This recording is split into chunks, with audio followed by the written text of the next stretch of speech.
कहते हैं जिस तरह अमरावती के इतिहास में पहली साइकिल लाने का, पहली मोटर कार लाने का श्रेय सर मोरोपंत जोशी इन्हें जाता है, उसी प्रकार 16 अप्रैल सन 2025 को अमरावती से मुंबई जो हवाई यात्रा शुरू हुई, उसमें पहला बहुमान, पहली टिकट और पहला प्रवास करने का मान विनोद कलंत्री इन्हें प्राप्त हुआ।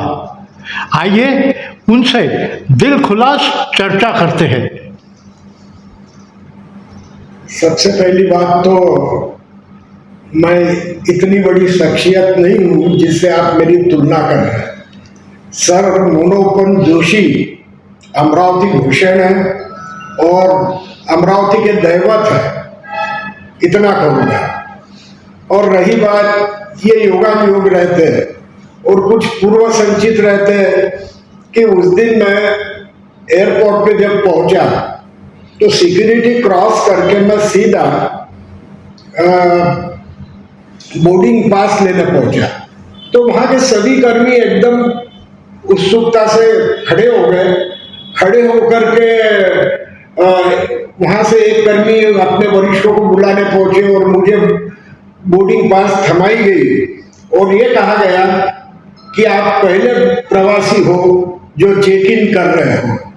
तत्पश्चात मुझे टॉफीज दी गई और एक मानचिन्ह दिया गया और वरिष्ठ अधिकारियों ने बाजू में जो उनका सेल्फी पॉइंट था वहां पे मेरे साथ फोटो खिंचवाई।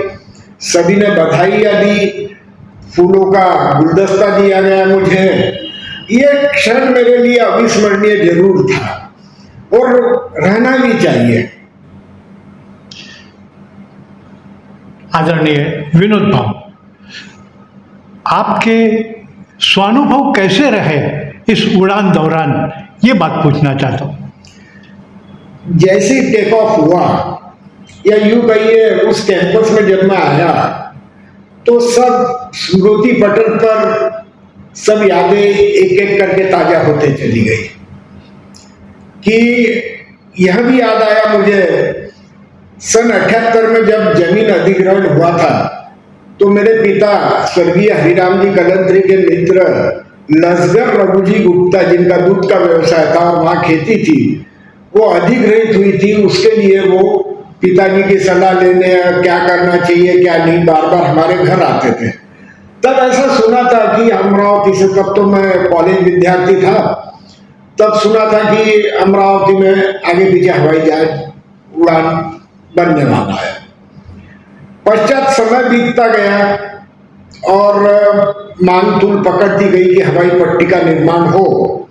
92 में हवाई पट्टी बनी, दिग्गज लोग आने लगे और चेंबर ऑफ कॉमर्स का एक सक्रिय कार्यकर्ता इस नाते हमने तत्कालीन सांसद आनंदराव अड़सुल पे जो पुरजोर मांग की, तब उन्होंने सर्किट हाउस पे अमरावती के टूर्स एंड ट्रैवल्स व्यापारी संस्थाएं इनके साथ एक मीटिंग की और पूरी रिपोर्टिंग की गई। उसके बाद नवनीत जी सांसद बनी।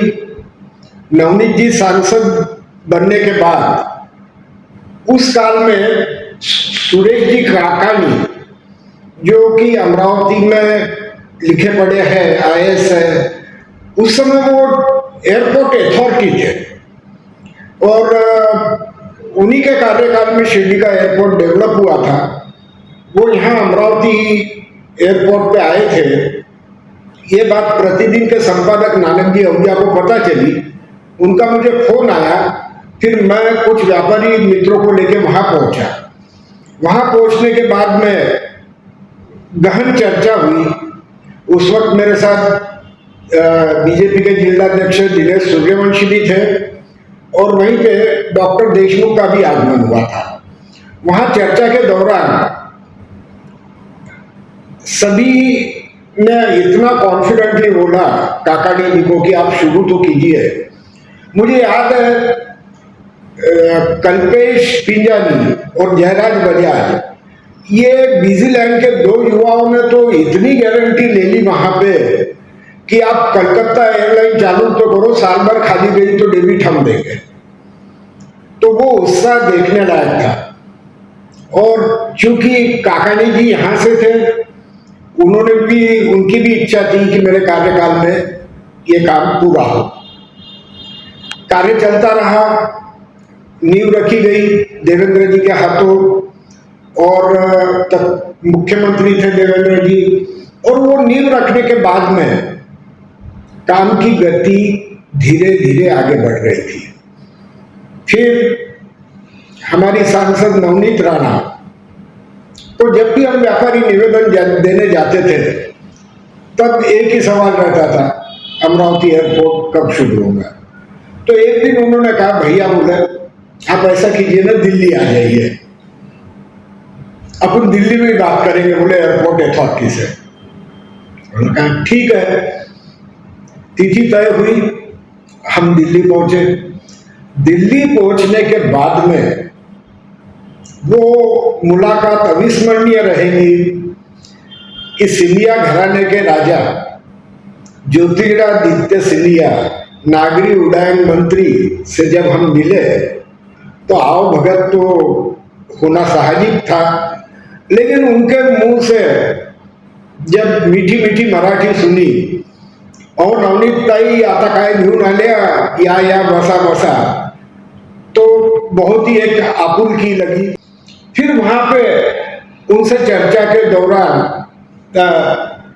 शुरुआत में ही नवनीत जी ने कहा, ये मेरे बड़े भैया है, चैम्बर ऑफ कॉमर्स के अध्यक्ष है, और आप जानना चाहते हैं कि एयरपोर्ट का काम कब तक पूरा होगा। तब सिंधिया जी ने कहा, कलंत्री जी, ये आपकी सांसद जो है ना, ये पीछा नहीं छोड़ती, और मैं आपको गारंटी देता हूं मेरी ओर से फंड की जरा भी कमी नहीं आएगी, और जल्द से जल्द आपका तकनीकी जो समय लेना है वो तो लेगा ही, लेकिन ये उड़ान शुरू हो जाएगी। फिर हमने उनको कहा कि साहब आप अवश्य पधारिएगा उद्घाटन के लिए, अमरावती वासियों को खुशी होगी। ऐसी मेल मुलाकात का वो संस्मरण याद आया, और एक एक चीज, एक एक निवेदन, मैंने इसके लिए 50 मीटिंग अटेंड की, 50 डेलीगेशन दिए, वो सब बातें याद आई, और ऐसा करते करते हम उड़ान में सफल रहे हैं। आपके कहने अनुसार मैंने कहीं पढ़ा है ऐसा कि उड़ान के दरमियान 50% सीटें खाली थी। इस विषय में आप क्या कहना चाहेंगे? एकदम सत्य स्थिति है। आज हर अमरावती के नगरवासी के अरमान थे कि भाई फर्स्ट फ्लाइट का साक्षी मैं भी बनूं, और क्यों भी ना हो, भी क्यों ना होना ही चाहिए। लेकिन मुश्किल से 15-17 प्रवासियों के टिकट बन पाए, और फिर मैसेज आया कि टिकट ब्लॉक। मुझे भी मित्र बोलने लगे, यार तुमने तुम्हारी टिकट बना ली, हमारी नहीं।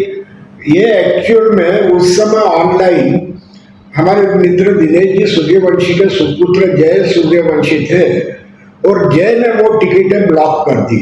बाबाजी केली तर काकाची करावीच लागेल, काका बाबा सांगणार, बच्चे ने मेरी भी टिकट कर दी। और संदेश आया मुझे, तो मेरे लिए तो ये सरप्राइज नहीं था। और बाद में इन्होंने ब्लॉक करने से सफर के लिए जो अन्य यात्रियों ने टिकट नहीं मिली, और जब हम बोर्डिंग की है तो बोर्डिंग में हमने पाया कि हमारे 15 के अलावा 10 लोग आपके ये होंगे अलायंस एयरलाइन के कर्मी, और 10 लोग सचिवालय के ब्यूरोक्रेट्स, इसके अलावा कोई नहीं। आधी फ्लाइट खाली देख के रंज होना साहजिक था। यदि वो अमरावती वासियों से भरी रहती तो वो एक सेलिब्रेशन होता, एक उत्साह का वातावरण अलग ही होता। वो थोड़ी निराशा जरूर। एक प्रश्न और पूछूंगा मैं आपसे कि आपने जिस विमान से प्रवास किया, उसमें एक एसी ठीक काम नहीं कर रहा था, क्या कहना चाहिए? सत्य स्थिति है। धूपकाले के दिन हम जब बैठे, ऑलमोस्ट एक दो चेयर आजू बाजू में लगी रहती और दो ऊपर से ऐसे लोअर छोड़े हुए रहते एसी के। दोनों एक तरफ करने के बाद में भी मुझे पसीना पोंछना पड़ा। उसके बाद में जब मैंने कर्मी को बुला के कहा, वैमानी, तो मैंने कहा भाई एसी काम नहीं कर रहा, तो उन्होंने जाके अनाउंसमेंट किया जितनी भी खिड़कियां उनके शटर नीचे कर लो ताकि एसी का इफेक्ट आएगा। ये तो मैं ही सुना, जबकि अंदर बाहर ऐसा कुछ है नहीं। ठीक है, उनका कुछ तकनीक होगा, लेकिन उसके बाद में भी वो इफेक्ट नहीं आया, इसलिए सफर थोड़ा गर्म रहा। एक बात और पूछना चाहूंगा किराए के संबंध में, कि किराया अब बहुत ज्यादा हो रहा है, ऐसा लोगों का कहना है। एकदम सही बात है। देखिए, इनको यदि उड़ा यहाँ से सक्सेस करनी है तो पहले इनको स्पर्धा करनी है रेलवे से, क्योंकि रेलवे का एसी फर्स्ट क्लास का टिकट, हाँ, उससे 500-700 रुपये, 1000 रुपये तुम एक बार के ज्यादा ले सकते, लेकिन 7 और 8 हजार किराया लेना स्टार्टिंग में ये उचित नहीं है। ये हम समझते हैं कि भाई आगे पीछे अकॉर्डिंग टू डिमांड इतनी फैसिलिटी है एयरलाइंस को कि वो धीरे धीरे रेट बढ़ा सके, लेकिन एकदम ही 7 और 8 हजार कर देंगे तो आधी फ्लाइट तो खाली जाएगी। क्योंकि हमारे राजनेताओं ने कहा है कि स्लीपर हवाई चप्पल पहनने वाले को हवाई उड़ान देंगे हम, तो ये बात जो है ये अधूरी लगेगी। सही में उनको देना है तो स्टार्टिंग में उनका उत्साह आने दो, बढ़ने दो, उनको भी अनुभव लेने दो।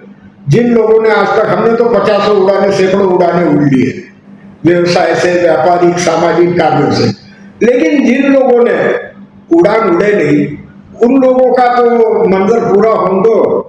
रहेगी 50% 2100 रुपये रखो और 50% में थोड़ा एवरेज से ज्यादा हो, लेकिन एकदम 7 और 8 हजार करना ये कम जचता है।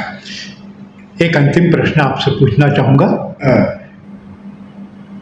कि संपूर्ण उद्घाटन के समय एक पक्ष छाया रहा पूरे उद्घाटन दौरान, इस संबंध में क्या कहना चाहेंगे? दूसरे पक्ष को बुलाया ही नहीं या मान दिया गया नहीं, या सांसद जो रह चुके हैं वो आखिरी की लाइन में बैठे थे। अब प्रोटोकॉल तो जिलाधिकारी तय करते हैं। चेयर पे जिलाधिकारी कार्यालय से सीट अरेंजमेंट रहती है, तो उस पर मेरा वक्तव्य तो कुछ काम नहीं आएगा। और दूसरी बात जो है कि आपका ये जो कहना है कि एक पक्ष का प्रभाव रहा, देखिए सर, जो सत्ता में रहता है वो तो अपना प्रभाव रखेगा ही, क्योंकि इस दिन के लिए वो सत्ता में आए हैं।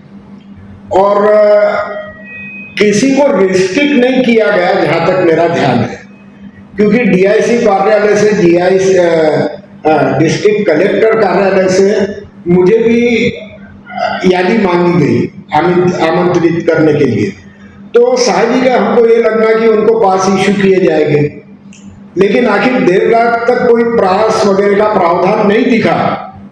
हम चकित रह गए। फिर हमने पूछा कि भाई हमारे मेंबर्स हमको बोल रहे कि नाम तो ले लिया आपने, सब आइडेंटिटी कार्ड ये वो सब हो गया, लेकिन पासे साहब से नहीं आए। तो बोले नहीं, बोले ये हमसे नहीं हो पाएगा, now it is open to all. तो ओपन टू ऑल है, इसका उन्होंने प्रेस नोट निकाल के सबको सूचित करना चाहिए था ताकि ये शिकायत नहीं रहती। अंतिम प्रश्न, आपका एकंदर मानना क्या रहा ये प्रवास के दौरान, कैसा लगा आपको? देखो, हम इस गांव में पैदा हुए, इस गांव में पले बढ़े, और इसके ऐतिहासिक पौराणिक हर विषय में मेरी रुचि रही है। और रुचि के अलावा ये एक अरमान था कि यहाँ से हवाई उड़ान होगी तो मेरा अपना जिला, मेरा अपना संभाग ये विकसित होगा, और इस विकसनशीलता के लिए मैं भी एक गिलहरी का दाना उसमें डालता हूँ, तो ये मेरे कर्तव्य का भाग है। और वो कर्तव्य के लिए मैंने मेरी क्षमता के हिसाब से प्रयास किए। आदरणीय विनोद बाबू, हमसे बात करने के लिए हम आपके बहुत बहुत आभारी। धन्यवाद। बहुत बहुत धन्यवाद।